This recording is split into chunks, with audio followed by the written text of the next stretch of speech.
La Iglesia Cristiana Bethesda te da la más cordial bienvenida y te invita a escuchar el mensaje pastoral del día de hoy. Es nuestra oración que tu corazón sea fortalecido y edificado a través de la palabra de Dios. Buenos días a la familia de Bethesda, Dios le bendiga. Para nosotros es un honor que usted esté aquí, de volvernos a reunirnos en la casa del Señor.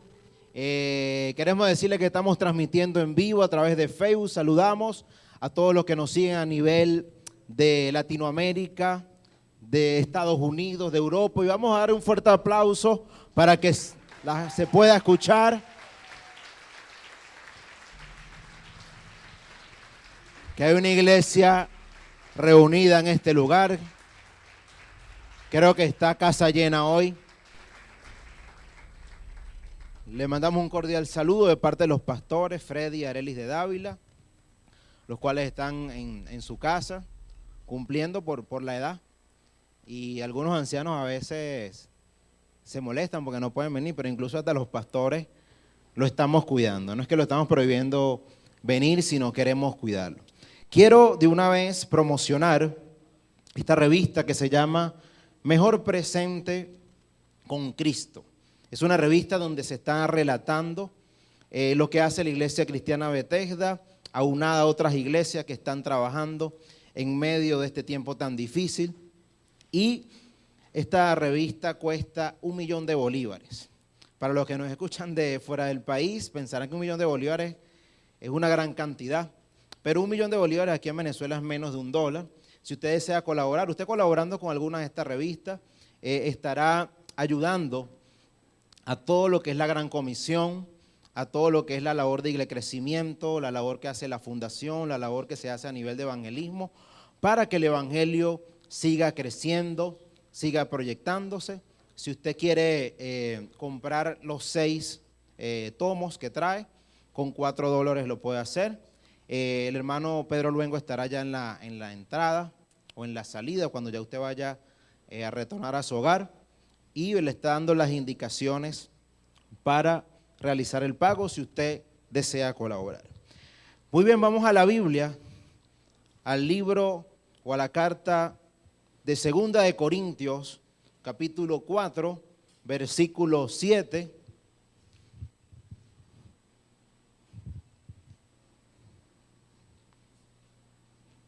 Segunda de Corintios, capítulo 4, verso 7, vamos a estar leyendo del 7 al 11. Leemos entonces con la bendición del Padre, del Hijo y del Espíritu Santo. Dice, pero tenemos este tesoro en vasos de barro, para que la excelencia del poder sea de Dios y no de nosotros, que estamos atribulados en todo, mas no angustiados, en apuros, mas no desesperados, perseguidos, mas no desamparados, derribados, pero no destruidos, llevando en el cuerpo siempre por todas partes la muerte de Jesús, para que también la vida de Jesús se manifieste en nuestros cuerpos. Porque nosotros que vivimos siempre estamos entregados a muerte por causa de Jesús, para que también la vida de Jesús se manifieste en nuestra carne mortal. Vamos a estar dando gracias a Dios por su palabra. Señor, venimos a ti delante de tu presencia, Padre, creyendo, Señor, que tú tienes una palabra que nos va a fortalecer, que nos va a dar ánimo, Señor, para seguir adelante, para levantarnos en medio de este tiempo tan difícil que a toda la humanidad le ha tocado afrontar, Señor. Pero sabemos que con tu ayuda todo lo podemos, Señor. Por más que el diablo quiera derribarnos, sabemos que no podrá destruirnos porque tú estás con nosotros y nos da la fortaleza para seguir adelante. Te pido que esta palabra pueda edificar a tu iglesia, fortalecerla, animarla, Señor, para seguir adelante en esta batalla espiritual. Te pido que tú te lleves toda la gloria y toda la honra en el nombre de Jesús. Amén y amén. Puede tomar su asiento. Y decía en el primer culto que me gustan las películas que relatan hechos de la vida real, porque son películas las cuales nos enseñan, siempre nos dan una enseñanza, y nos hacen ver de que cualquiera de nosotros pudiéramos pasar por algunas de estas situaciones. Sin embargo, cuando uno revisa la verdadera historia con la que a veces se relata en una película y en una serie, a veces tienden a maquillarla un poquito para hacer que la serie o la película sea más interesante, más llamativa. Y por eso, y lo mismo ocurre con la historia de nuestras naciones. Dicen que los ganadores son quienes escriben la historia. Y el hecho es que algunos ganadores le agregan hechos heroicos para hacerlo aún más llamativo. Por eso es que dentro de lo que es la historia me gusta más irme por la historia deportiva. Porque a nivel de la historia, cuando usted revisa la historia de los mundiales, ahí nadie puede ni agregarle ni mentirte agregando hechos que nunca sucedieron. ¿Por qué? Porque hay miles de aficionados viéndolo en vivo. Hay cientos de cámaras grabando y ahora existen las redes sociales donde uno ve estos hechos en vivo al momento que están ocurriendo. Y uno puede ver o darse cuenta de que en la historia del deporte hubieron lo que se llaman las remontadas. Las remontadas es cuando un equipo está perdiendo un partido y lo logra ganar. Hay finales que se han ganado de esa manera. O cuando un peleador está perdiendo la batalla, no como ocurre en Rocky, que es una historia de ficción, sino realmente en el deporte eso ocurre. Yo recuerdo en el año 2005, en lo que es la Liga de Campeones, es una liga de todos los campeones de los clubes europeos. Y yo recuerdo cuando en el año 2005 el Milan, que era el AC Milan, era uno de los favoritos para ganar esa final. Jugando la final contra el Liverpool, comienza a ganar, hace un gol, 2 goles, 3 goles, imagínense. En el primer tiempo ya estaba ganando el Milan 3-0. En una final, cuando tú estás perdiendo con esa cantidad de goles, ya prácticamente está liquidada. Si no, pregúntenle a Brasil en Francia 98, cuando Francia le hizo 3 goles y no pudo revertir el resultado. Pero sorprendentemente el Liverpool en el segundo tiempo anotó 1, 2, 3 goles y logra empatar. Y no solo eso, sino que cuando van a penalti, logran ganar en penalti. Esa es una historia que sería excelente sacarla en las películas, como una película, porque es la historia soñada. O es lo mismo que le ocurrió a Argentina en el 86.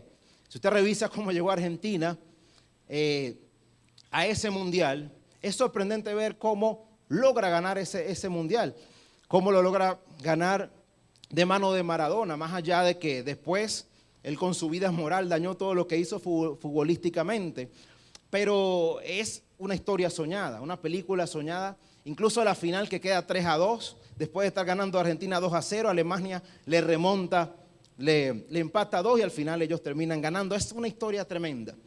Y en el boxeo también ha sucedido. Hay momentos donde boxeadores están perdiendo la pelea, son incluso derribados varias veces y terminan remontando estos combates. Ahora, así mismo es la vida cristiana. Nosotros tenemos una lucha con un adversario que está bien definido, que es Satanás. En el libro de Efesios se habla de que tenemos lucha contra principado y contra potestad. En Corintios se dice que tenemos una lucha contra nuestra carne también, una lucha entre el espíritu y la carne. Y es una pelea, y Satanás es un enemigo que no solo quiere derribarte y hacer que caigas, sino simplemente quiere destruirte. Satanás, como dicen por allí, no vino a jugar carritos. Satanás vino a matarte, a destruirte, porque no está interesado de que tu alma se salve. Y a veces busca la manera de derribarte. Quiero decirte que muchos en el año 2020 fueron derribados por Satanás. En esa pelea espiritual, Satanás comenzó a debilitar a muchos. Muchos fueron debilitados, a otros les tembló las piernas y algunos, lamentablemente, fueron derribados por él. Sin embargo, quiero decirte que no importa que tú hayas sido derribado, no importa lo que Satanás haya hecho contigo en el 2020, porque la palabra nos enseña que podemos estar derribados, pero no destruidos. Y creo que en los momentos difíciles es cuando Dios nos da la fuerza y así estemos derribados, en Cristo podemos levantarnos en el nombre de Jesús para seguir peleando fuertemente ante nuestro enemigo, que es Satanás. Por eso es el tema que yo quiero hablarte en esta mañana: derribado, mas no destruido. Y en el pasaje que leímos, vemos en el versículo 7, de que el apóstol Pablo le está hablando a la iglesia de Corintios y le dice de que, no sé si lo puedas colocar allí, de que tenemos un tesoro guardado en nuestras vidas en vasos de barro. Dice, pero tenemos este tesoro en vasos de barro. Ahora la pregunta es, ¿qué tesoro está hablando allí Pablo? Si ustedes se fijan, está diciendo pero, significa que es un contraste de lo que se venía hablando en los versículos anteriores. Como decir, cuando usted le dice, ocurrió esto, pero significa que anteriormente hubo algo que lo antecedía. Y Pablo dice, tenemos este tesoro en vaso de barro. Para nosotros saber cuál es ese tesoro, tenemos que ver el contexto de eso. Y él está hablando de la luz del evangelio que está en nuestras vidas. Pero el evangelio es algo glorioso que Dios nos da, pero lo guardó en una vasija de barro que es nuestro cuerpo. Es tremendo cómo en el Antiguo Testamento la presencia de Dios se manifestaba en el lugar santísimo, pero ahora Dios nos ha elegido a nosotros en el nuevo pacto como parte de su tabernáculo para manifestarse. Y lamentablemente nosotros tenemos un cuerpo, pero la gloria de Dios se quiere manifestar en tu vida. Somos privilegiados de que ahora Dios haya cambiado de templo y haya tomado tu vida para manifestarse. Pero lamentablemente cuando la Biblia habla de que somos vasos de barro, es que somos seres débiles. La vasija de barro muy fácilmente se rompe. Es una vasija bastante frágil. Y yo recuerdo en la historia de Gedeón, esta historia de Gedeón, aunque se adelantaron cuando sacaron la película de 300, que no sé si la película de 300 es una historia real, creo que es pura mitología. Pero en la Biblia sí se dio una historia que fue la de Gedeón, que con 300 hombres derrotó a más de 22,000. Eso es para sacarlo en película. Eso no fue que a alguien se le ocurrió escribir o es una leyenda o una mitología. Eso ocurrió verdaderamente. Y dicen que ellos colocaron sus vasijas, las antorchas, las luces, las colocaron en vasijas de barro para que el enemigo no viera el momento en que ellos estaban invadiendo los lugares donde estaban. Pero llegó un momento en que las vasijas de barro se rompieron y la luz salió a relucir. Y quiero decirte que nosotros como vasijas de barro en este mundo vamos a tener aflicciones, vamos a tener tribulaciones. Y las aflicciones a veces van a partirte a ti como vasija, pero en medio de ese momento difícil, cuando te sientes debilitado, es cuando la luz del evangelio, del tesoro que está guardado en tu vida sale a relucir, y allí es el momento donde tú enfrentas esas aflicciones con un gran poder para seguir combatiendo esta batalla contra nuestro enemigo, que es Satanás. Y yo quiero hablarte esta mañana de 4 contrastes en cómo nos podemos sentir luchando con nuestras fuerzas, a diferencia de cuando luchamos con las fuerzas del Señor. Y el primer contraste está en el versículo 8, dice, atribulados, mas no angustiados. Es normal que nosotros en algún momento podamos sentirnos atribulados. Atribulado significa triste. Atribulado significa que por alguna situación estás abatido, estás con el ánimo caído, se puede decir que puedes estar afligido. Y Cristo advirtió que en el mundo tendríamos aflicciones. Mientras nosotros estemos en este cuerpo de barro, van a haber aflicciones que van a llegar a tu vida. Y Cristo advertía que en el mundo habrían aflicciones. Incluso para nosotros entrar en el reino de Dios es necesario las tribulaciones. Por eso que dice la palabra, es necesario que a través de muchas tribulaciones entremos en el reino de Dios. ¿Cuántos quisieran entrar en el reino de Dios? Pero hay un requisito indispensable. Así como cuando tú sacas un documento en el SAIME y te dicen tienes que llenar estos requisitos, el requisito para entrar en el reino de Dios dice que son las tribulaciones. Ahora no son pocas tribulaciones, dice a través de muchas tribulaciones es necesario entrar en el reino de Dios. Y es por eso que nosotros vemos que en muchos libros de la Biblia hombres vivieron muchas tribulaciones, aflicciones. Por eso es que usted ve en el libro de Job, un Job quejándose por toda la situación que le había acontecido, peleando contra Dios. Vemos el mismo David que en muchos de sus salmos dice: Señor, ¿por qué me has desamparado? Señor, ¿por qué? ¿Cómo es posible que la gente es corrupta, que los ricos les vaya bien y yo que te estoy sirviendo me suceden cosas? Mis enemigos me están persiguiendo. Señor, ¿por qué tú no me respondes? No sé si le suena familiar a las aflicciones que tú puedas tener ante Dios, a las luchas que tú puedas tener ante Dios muchas veces.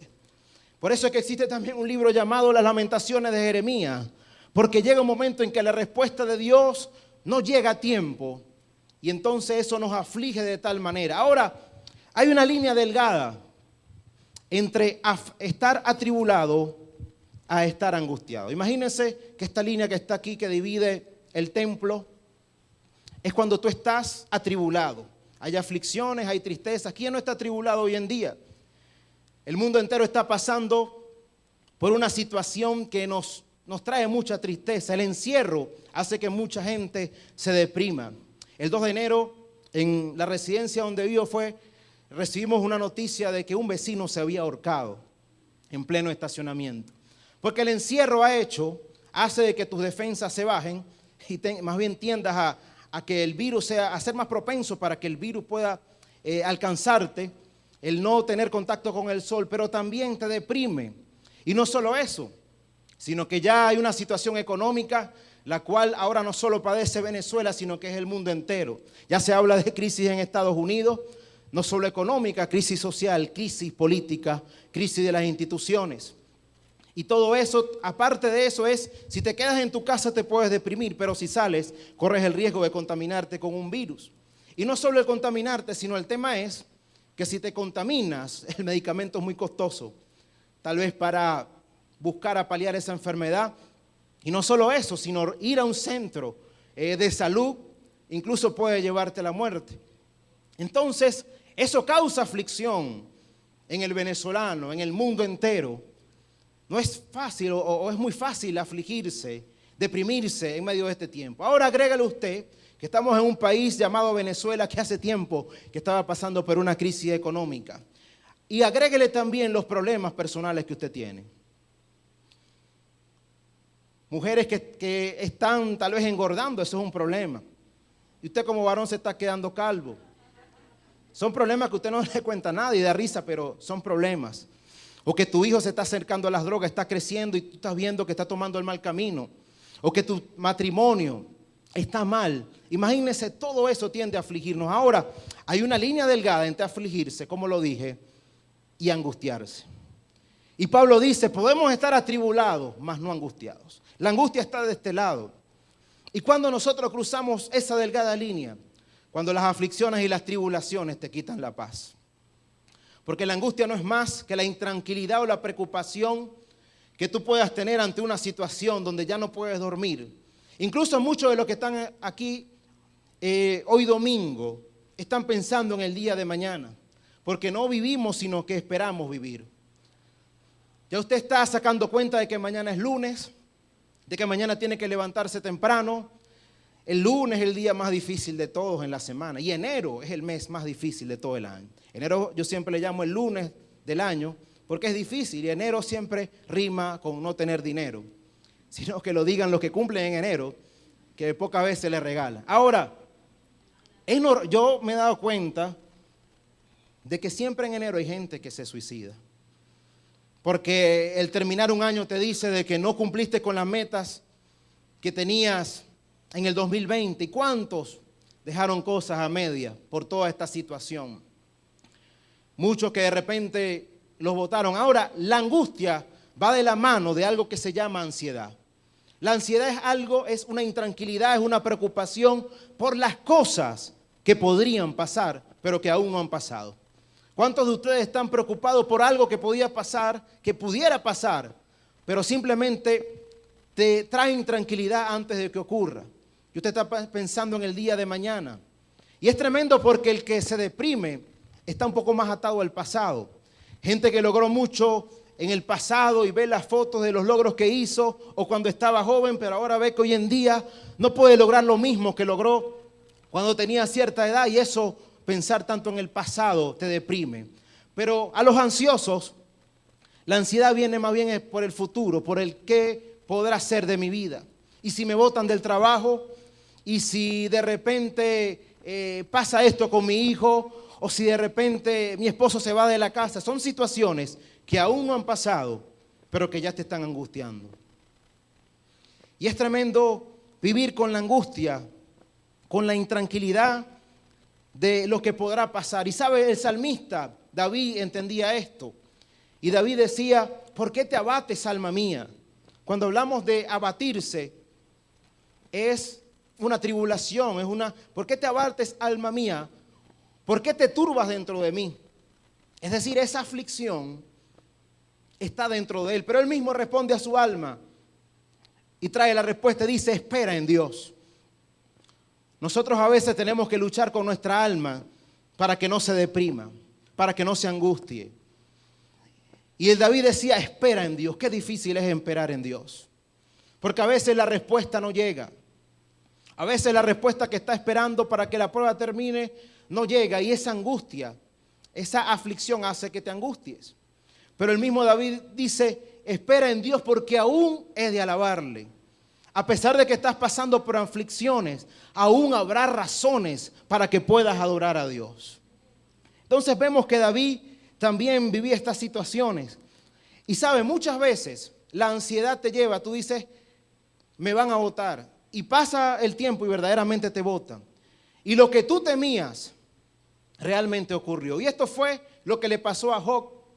Job, lo que él temía le ocurrió. Recuerden que la historia de Job era un hombre rico, era un hombre perfecto ante los ojos de Dios. Pero Satanás busca la manera, le pide permiso a Dios y logra quitar, Dios permite la prueba en Job y el hombre queda sin hijos, queda sin ganado, le entra una sarna a su vida que no se la puede quitar. Pero él mismo dice, porque el temor que me espantaba me ha venido y me ha acontecido lo que yo temía. Es decir, era un hombre ansioso. Antes de que a Job le ocurriera todo esto que estamos hablando, ya él temía que le podía pasar. Es decir, era un hombre que estaba ansioso o angustiado de lo que podía ocurrir en el futuro. De repente él diría, oye, no puede ser que me vaya tan bien toda la vida. Hay gente que le ha ido tan mal en la vida que cuando le está yendo bien no se lo creen y se sienten que no son merecedores de que Dios haga algo por ellos. Pero por el contrario, otra gente que ese temor que ellos tenían de lo que podía ocurrir realmente le ocurre. Y el mismo Job dice, porque el temor que me espantaba me ha venido y me ha acontecido lo que yo temía. No he tenido paz, que es no tener paz, angustia. No me aseguré ni estuve reposado. Entonces entendemos que estar atribulado nos puede llevar a pasar esa línea delgada de entrar en angustia. Te pregunto hoy, ¿qué te quita la paz? ¿Cuántas veces estás pensando en el futuro, de lo que podría pasar contigo? Tal vez en esta situación de pandemia has dicho, van a recortar personal, porque uno tiene que pensar en el futuro para prevenir. Uno debe prevenir muchas situaciones, pero otra cosa es que no tengas paz ni para dormir, que no tengas paz en ningún momento, que estés con tu familia, pero no estés disfrutando de ese momento porque estás pensando en el día de mañana. Quiero decirte que si eso está ocurriendo en tu vida, cruzaste la línea y pasaste de estar afligido a estar angustiado, a estar ansioso. Pero dice la palabra tremendamente de que no importa que estemos ansiosos, dice, echando toda vuestra ansiedad sobre Él porque Él tiene cuidado de vosotros. Es decir, ya Dios sabía que el ser humano iba a pasar por ansiedad, pero Él dice, yo sé que han pasado por ansiedad, yo sé que anhelan tantas cosas, que están preocupados, pero es el momento de que esta mañana muchos de los que han venido con un saco de ansiedad se despojen de ese saco y lo traigan al altar. Dice, echando toda vuestra ansiedad sobre Él, porque Él tiene cuidado de ti. Él sabe que necesitas un empleo.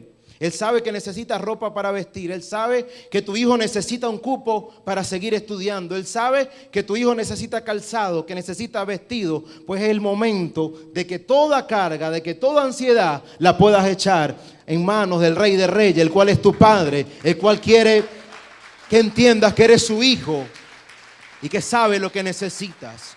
Que toda ansiedad, que toda angustia pueda ser echada en las manos de tu Padre. El segundo contraste que habla Pablo aquí es en apuros, mas no desesperado.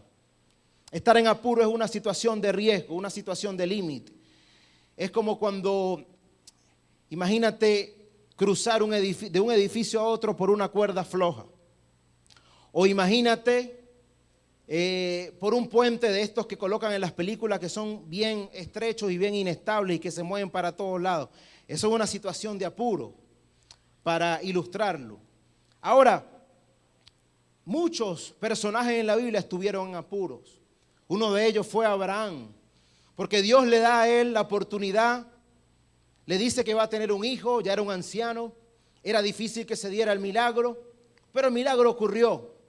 Y este mismo Dios que le da un hijo y que le dice, le cambia el nombre y le coloca una M allí y una H, y significa ahora que iba a ser padre de multitudes, pero ese que iba a ser padre de multitudes, el único hijo que tenía, Dios se lo pide en sacrificio.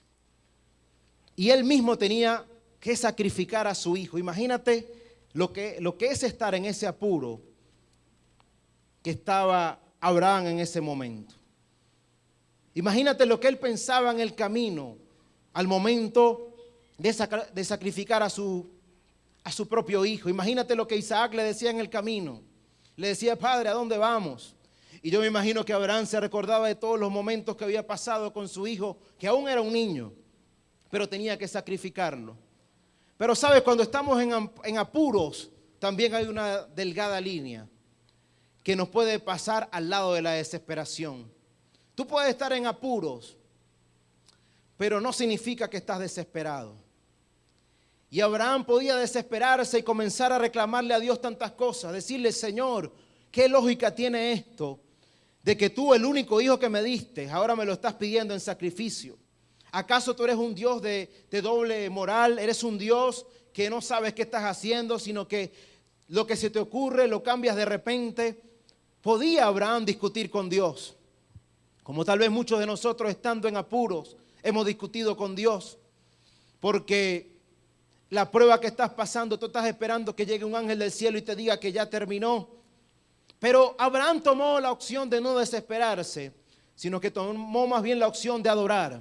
Increíble adorar en medio de los procesos tan difíciles, cuando sabes que tú mismo vas a matar el sueño por el cual Dios te llamó.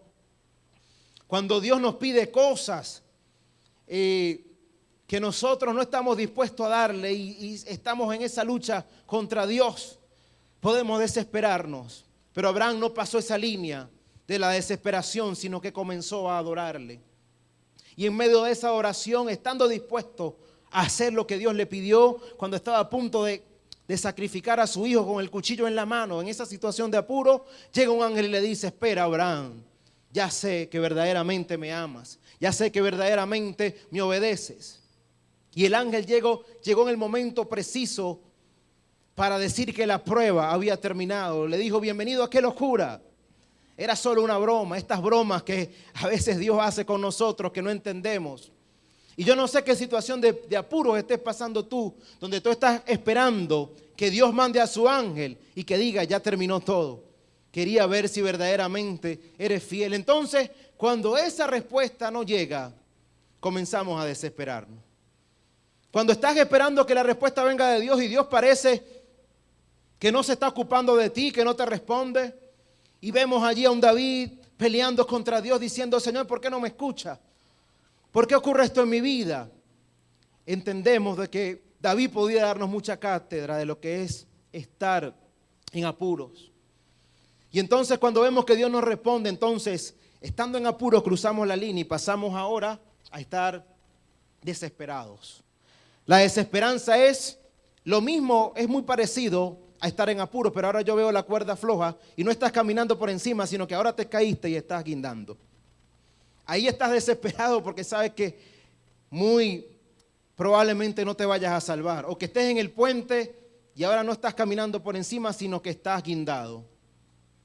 Y cuando nosotros estamos desesperados, comenzamos a pelear con Dios. Comenzamos a altercar con el Creador y Job lo hizo muchas veces. Se desesperó y comenzó a pelear allí con Dios. Porque cuando estás colgado de la cuerda floja ya no estás caminando por encima, que era una situación de apuro. Ahora estás colgado y depende de ti para salvarte. Y la desesperación nosotros podemos deshonrar a Dios. Y en la vida de Job esto ocurrió con su esposa, con su ayuda idónea. Qué buenas son las ayudas idóneas que Dios da. Pero esto no ocurrió en el caso de Job, porque cuando la esposa lo ve y le dice, lo ve que tiene sarna, lo ve que perdió los hijos, lo ve que era un hombre rico y perdió todos sus bienes, la mujer le dice, Job, Dios no te va a ayudar. ¿Por qué sigues creyendo en Dios? Maldice a tu Dios y muérete. Qué ayuda idónea tan hermosa, ¿verdad? Cuando una persona le dice, ya maldice a Dios, está en una situación de desesperación. ¿Y cuántas veces nosotros hemos llegado a esa situación de desesperación donde deshonramos a Dios? Porque no es lo mismo como en el caso de Abraham, que Dios te pida a tu suegra, a que te pida a tu hijo. Algunos, si Dios le dice, Señor, entrégame tu suegra en sacrificio, se la dan rápidamente y más bien le dan gloria a Dios. Pero en el caso de Abraham y ahora en el caso de Job era una situación que no cambiaba. No llegaba el ángel que él estaba esperando. Y entonces, cuando nos desesperamos, podemos ofender a Dios. Imagínate lo que significa decir, maldice a tu Dios y muérete. Es saber que solo la muerte te espera. Es saber de que tal vez Dios no vaya a hacer nada.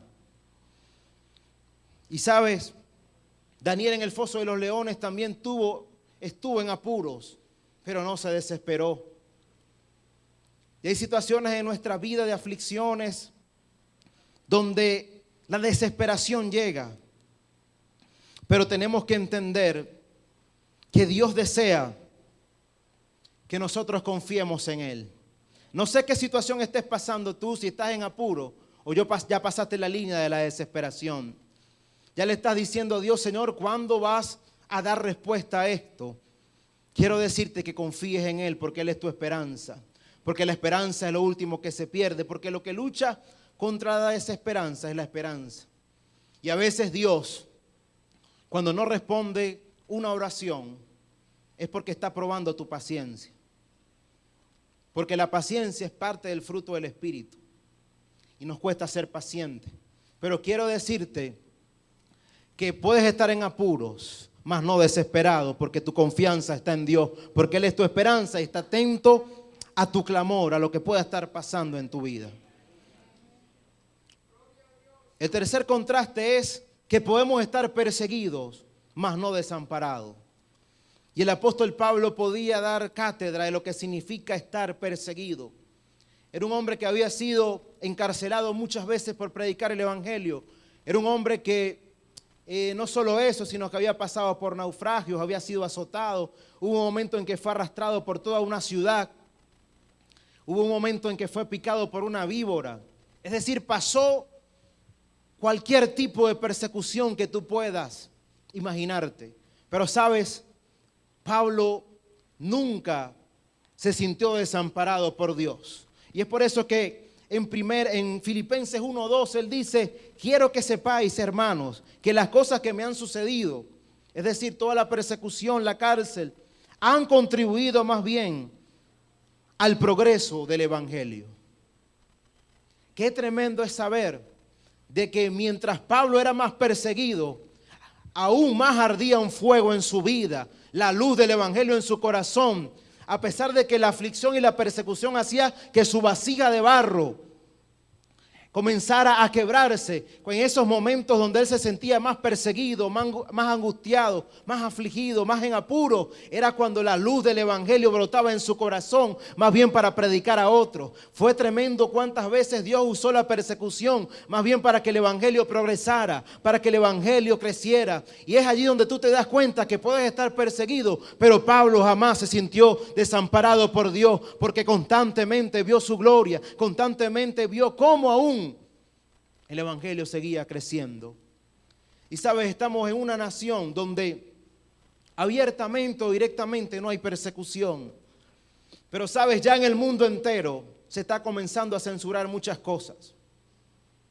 Ya cuando tú a través de una red social, los que son youtubers, dicen algunas palabras que estén en contra de todo el sistema, de todo lo que es este movimiento de la ideología de género, de todo lo que es este movimiento del matrimonio igualitario, del proaborto, de todo lo que están llevando los que cantan trap y los que cantan reggaetón a denigrar a la mujer y a traer inmoralidades sexuales a través de sus canciones. Ese sistema en algún momento va a chocar con la Biblia. Y llegará un momento en que paulatinamente, como usted de repente ha visto lo que es la ventana de Overton, de que algo que era imposible que aprobaran ya, la gente comienza a aprobarlo y comienza a decir en algún momento eso va a ocurrir. Como pasó en Argentina, llegará un momento en que se legalice el pecado, se legalice lo inmoral. Pero a pesar de que sea legal, va a seguir siendo pecado para Dios. Entonces allí va a haber un choque de una cultura contra una contracultura, de un sistema que se quiere imponer, donde en algún momento te dirán, no enseñes a tus hijos de que existe el varón y la hembra, deja que ellos mismos decidan o que el sistema les enseñe qué sexo ellos deben elegir. No le exijas a tu hija que tenga un hijo, sino que ella decida si lo quiere abortar o no. Y llegará un momento en que ese sistema va a chocar con la Biblia. Y llegará un momento en que lo harán legal y entonces ya vendrá la prohibición de predicar el evangelio tal y cual como lo conocemos. Y llegará un momento entonces que ya no solo es que no lo puedes hacer y te lo prohibirán, sino que más bien podrás ir a la cárcel si predicas el evangelio. Y no solo eso, sino que podían ejecutarte si sigues predicando el evangelio. Pero sabes, por más perseguidos que estemos, jamás Dios nos va a desamparar, porque podemos estar perseguidos, pero no desamparados. Y aún el evangelio, en medio de la persecución, va a crecer aún más, va a progresar, porque viene de la mano de Dios. Y la última y cuarta contraste que yo veo es que podemos estar derribados, pero no destruidos. Cuando hablamos de derribados, es una persona que por un golpe cayó a la lona. Ya no puede tener estabilidad en su cuerpo. Lo que mantiene el equilibrio son los canales semicirculares, creo que en el oído. Y la persona es derribada.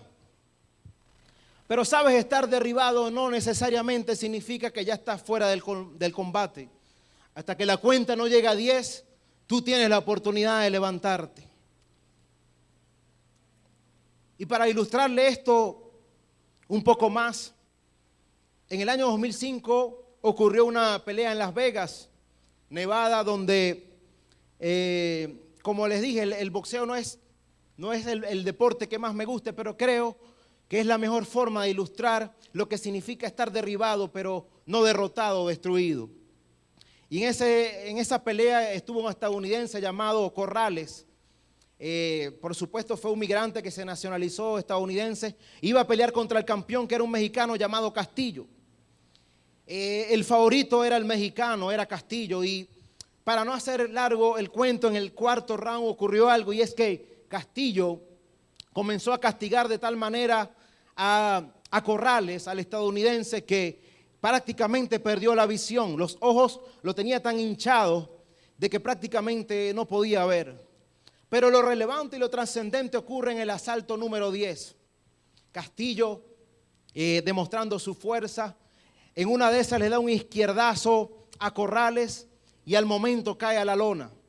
Ya los periodistas estaban diciendo, dando por campeón al mexicano, y de repente cuando están haciendo el conteo, cuando la cuenta iba por 8, Corrales se levanta.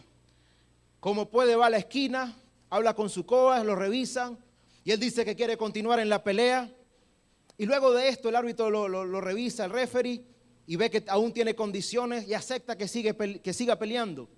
Pero no pasando más de 40 segundos, imagínense lo que ocurrió. Le volvieron a dar otro golpe y lo derribaron nuevamente, pero ahora más fuerte.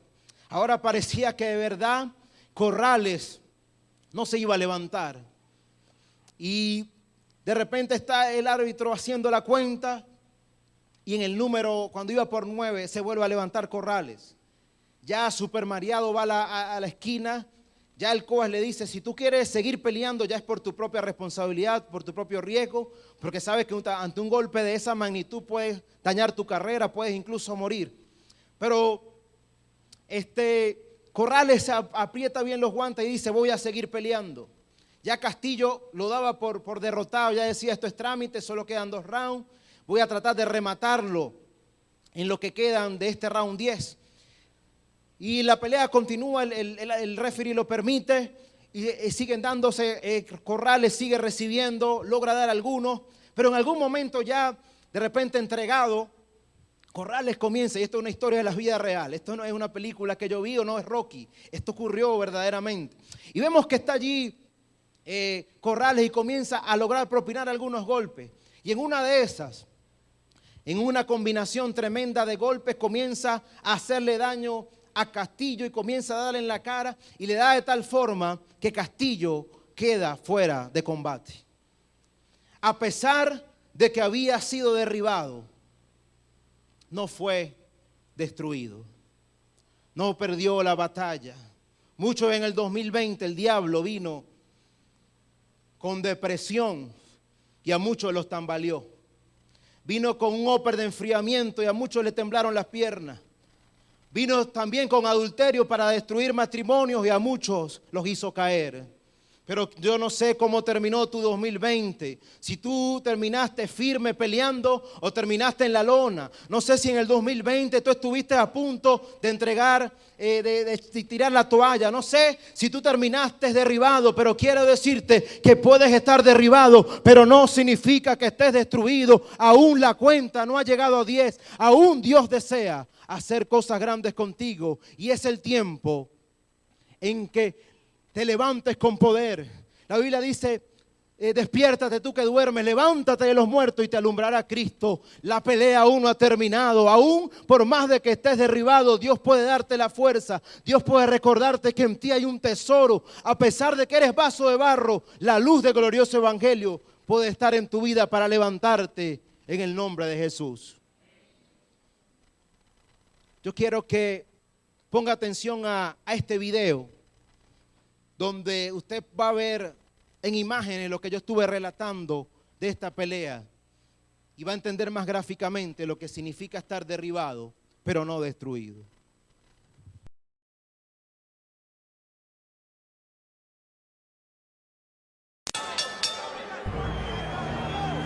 Round 10 scheduled for 12.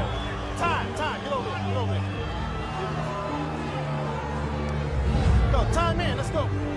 Tony Weeks checking the tape on the left glove of Castillo. They touch gloves, and here we go again. The WBCWO Unification Lightweight title fight. Oh, left hook by Castillo. Corrales is down. The mouthpiece comes out. 4, 5, 6.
Por tanto, no me queda más que decir que no sé cómo tú te encuentres hoy. Puede ser que haya uno que otro que esté debilitado. Puede ser que hoy en día tus piernas, tu firmeza espiritual esté temblando. O puede ser incluso que estés en la lona, derribado. Pero el Señor te dice, derribado pero no destruido. Aunque 70 veces caiga el justo, Jehová lo levantará. Si acudes a Él, tienes la fortaleza de levantarte y seguir adelante. Amigo y hermano, muchas gracias por conectarte con nosotros. Creemos que esta palabra ha edificado y fortalecido tu vida. Para peticiones de oración, puedes contactar a nuestro equipo de intercesión enviando un WhatsApp o mensaje de texto a los números que ves en pantalla.